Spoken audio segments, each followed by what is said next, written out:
Hello student, आज हम कक्षा 10वीं के कुछ महत्वपूर्ण सवालों के बारे में जानेंगे। आइए देखते हैं। पहला लिखा है 96 और 404 का HCF। 96 और 404 का HCF लेने के लिए अपन को क्या करना पड़ेगा? 96 और 404 का गुणनखंड निकालेंगे। 96 और 404 का गुणनखंड। तो देखो 6 सम संख्या 2 से भाग जाएगा, तो पहले किस में देंगे अपन? 9 में। तो कितनी बार जाएगा? 4 बार। 2 चौके 8, बचा कितना? 1, तो हो गया 16। 2 8 16। अब फिर देखो, फिर 48 सम संख्या है तो 2 से भाग जाएगा, तो पहले 4 में देंगे तो 2 बार। 2 दूनी 4, फिर 8 में जाएगा तो 2 चौके 8, 4 बार चला गया। फिर अपन देंगे किससे? फिर 2 से जाएगा, 2 एकम 2। फिर 12 में देंगे, 4 में देंगे तो 2 बार चले गया। फिर 12 में देंगे तो 2 छिंग 12। फिर 2 से देंगे 3 बार चला गया। अब 3 सिर्फ 3 से जाता है तो 3 एकम 3। ऐसे ही अपन 404 का देके देखते हैं। 404 में तो पहले 2 से जाएगा, 4 सम संख्या है, 2 में जाएगा तो 2 दूनी 4। 4 में कितनी बार गया? 2 बार। 2 दूनी 4, फिर 0 की 0।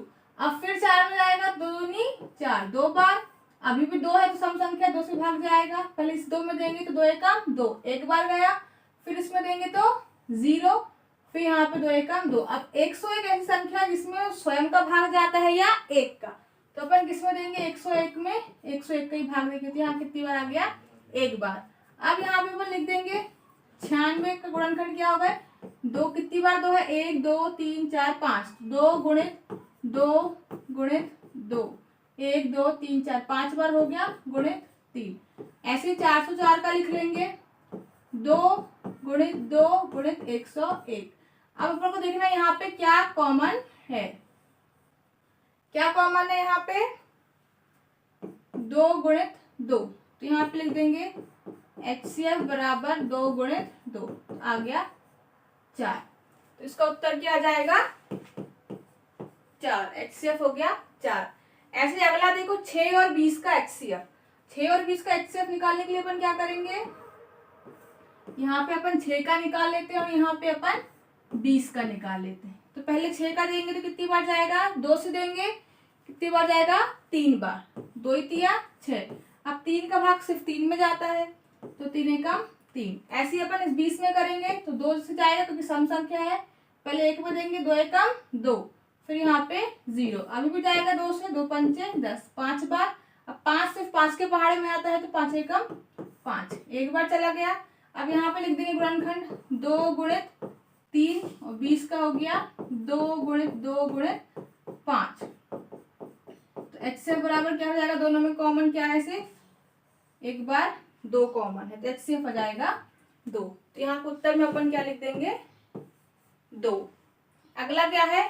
12 15 और 21 का LCM। यहाँ पे 12 15 और 21 का क्या निकालना है अपन को? एलसीएम। एलसीएम के लिए अपन क्या लिखते हैं? एक साथ लिखेंगे और देखेंगे सबसे पहले किससे भाग देंगे? 2 से। फिर अगर 2 से नहीं जाएगा तो 3 से, 3 से नहीं जाएगा तो 4 से। तो देखो यहाँ पे 12 सम संख्या है, एक तो सम संख्या है तो मतलब 2 से भाग जाएगा।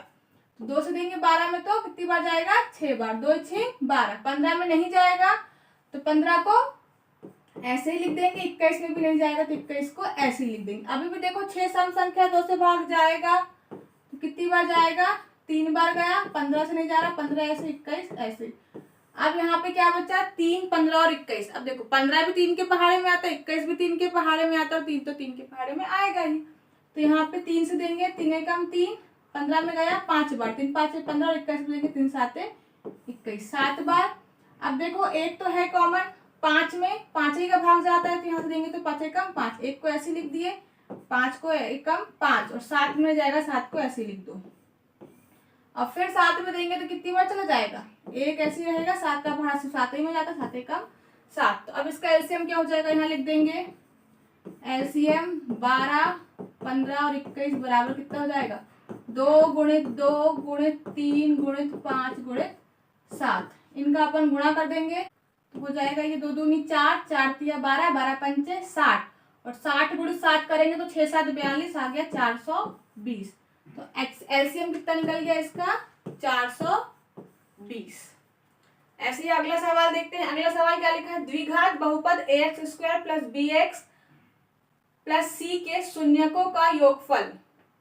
क्या निकालना है अपन को, शून्यकों का योगफल। तो देखिए शून्यकों का योगफल क्या होता है, ये समीकरण है x² plus bx plus c, इसके शून्यकों का योगफल अपन लिखते हैं ऋण b/a, या फिर ये ऐसे भी आ जाता है अल्फा धन बीटा, ये दो शून्यक है और इसका होता है मान ऋण b/a। अगला, द्विघात बहुपद ax² plus bx plus c के शून्यकों का गुणनफल। शून्यकों का गुणनफल क्या होता है, c/a। इसको अपन ऐसे भी लिख सकते हैं अल्फा इंटू बीटा बराबर c/a। शून्यकों का योगफल ऋण b/a या अल्फा धन बीटा बराबर ऋण b/a। शून्यकों का गुणनफल अल्फा इंटू बीटा बराबर c/a या गुणनफल c/a। अगला क्या लिखा है, द्विघात बहुपद ax² plus bx plus c के आलेख का प्रकार। आलेख का प्रकार कैसा होता है, परवलय। द्विघात बहुपद के आलेख का प्रकार परवलय। इसके बाद अगला लिखा है, x की घात 2 ऋण 3 के शून्यक होंगे। तो x की घात ऋण 3 के शून्यक क्या होते हैं, धन ऋण करनी 3।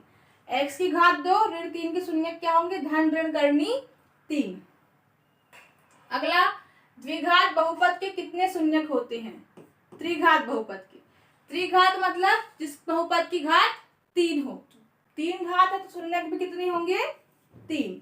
फिर चर x के बहुपद px में x की उच्चतम घात क्या कहलाती है। तो जो बहुपद होता है उसमें जो x की उच्चतम घात मतलब जो x में सबसे बड़ी वाली घात होती है उसको अपन बोलते हैं बहुपद की घात। क्या बोलते हैं, बहुपद की घात। अगला, द्विघात बहुपद के शून्यकों की संख्या। अभी अपन ने इसके पहले क्या पढ़े थे, त्रिघात बहुपद के शून्यक कितने होते हैं। ऐसे ही पूछ रहा है द्विघात बहुपद के कितने शून्यक होते हैं। तो त्रिघात बहुपद मतलब 3 घात वाले बहुपद तो 3 शून्यक थे, और द्विघात वाले बहुपद मतलब कितनी घात है, 2, तो शून्यक भी कितने हो जाएंगे, 2। एक बार अपन पूरा रिपीट कर लेते हैं सवालों को। पहला क्या है, 96 और 404 का HCF 4, 6 और 20 का HCF कितना आएगा, 2, 12, 15 और 21 का LCM 420। द्विघात बहुपद x² plus bx plus c के शून्यकों का योगफल, या तो शून्यकों का योगफल लिखा आता है या अल्फा धन बीटा बराबर लिखा आएगा। तो क्या आएगा, योगफल ऋण b/a। ऐसे द्विघात बहुपद ax² plus bx plus c के शून्यकों का गुणनफल, ये योगफल है, ये गुणनफल है। योगफल क्या है, ऋण b/a, और गुणनफल क्या आएगा, c/a। अल्फा इंटू बीटा बराबर c/a। फिर द्विघात बहुपद x² plus bx plus c के आलेख का प्रकार। इनके आलेख का प्रकार कैसा होता है, परवलय। फिर उसके बाद x² ऋण 3 के शून्यक होंगे, क्या होंगे, धन ऋण करनी 3। धन और ऋण के साथ करनी 3, मतलब जो करनी 3 है वो धनात्मक भी होगा और ऋणात्मक भी होगा। त्रिघात बहुपद के शून्यक, त्रिघात बहुपद के कितने शून्यक होते हैं, 3। घात 3 है तो शून्यक भी 3 रहेंगे। चर x के बहुपद px में x की उच्चतम घात कहलाती है। कोई भी बहुपद की जो सबसे बड़ी घात होती है वो क्या कहलाती है, बहुपद की घात। तो अपन ने क्या लिख दिया यहाँ पे, बहुपद की घात। फिर द्विघात बहुपद के शून्यकों की संख्या। तो घात 2 है, द्विघात मतलब 2 घात वाला बहुपद। जब घात 2 है तो शून्यक भी कितने होंगे, 2। तो आज के लिए हमारे इतने ही सवाल करेंगे। इसके बाद अगले वीडियो में हम और प्रश्नों के बारे में जानेंगे। धन्यवाद।